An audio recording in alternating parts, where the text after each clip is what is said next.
Are you following the Rugby Championship? Stick around, I'll share my preview insights for the Wallabies versus the Springboks first test from Suncorp.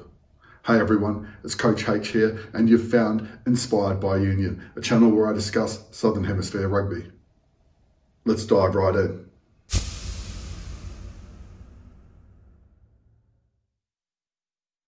Greetings Rugby Universe. Well, the Rugby Championship, it kicks off on Saturday afternoon, Brisbane Suncorp, where Joe Schmidt's developing Wallabies take on the might of World Rugby, the world champion Springboks from South Africa.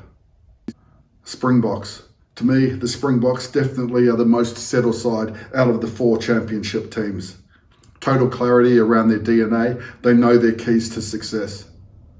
In July, Coach Erasmus indicated change in the tests against the Wallabies and the Argentinians, and he's been true to his word, with none greater selection than in the number 10 jersey with Sasha Feinberg and Ngomazulu. He's exciting Springboks fans, and World Rugby awaits to see if he will be the chosen one.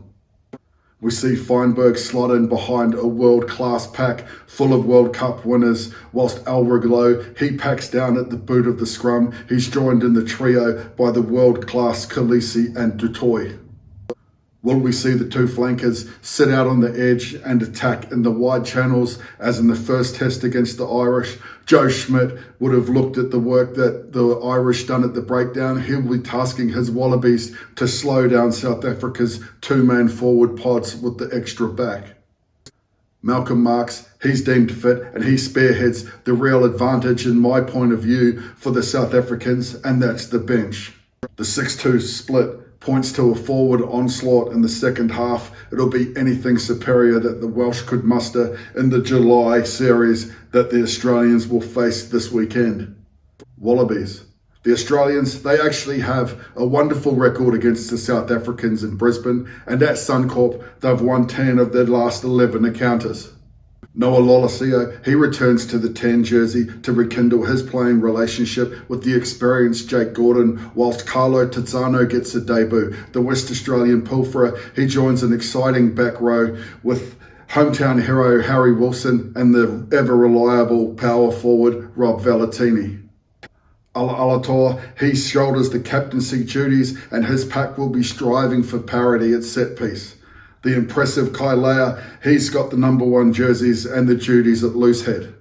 Nick Frost joins Salakai Aloto in the second row after impressing against Georgia, and he'll be tasked with disrupting the South African lineout as he done such a great job through the super season for the Brumbies.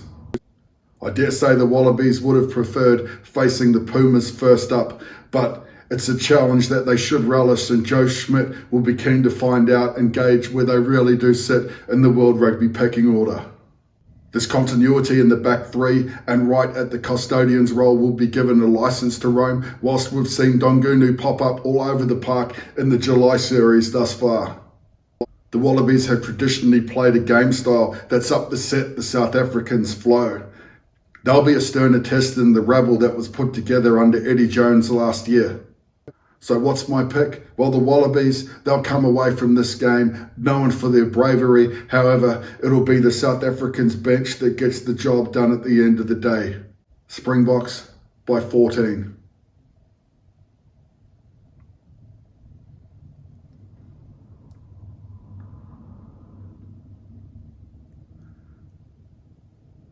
An upcoming exciting contest at a superb venue.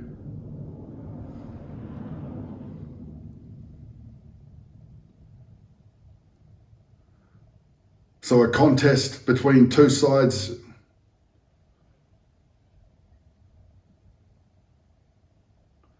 So an exciting contest coming up from Suncorp. I'm Coach H, and you've been watching Inspired by Union.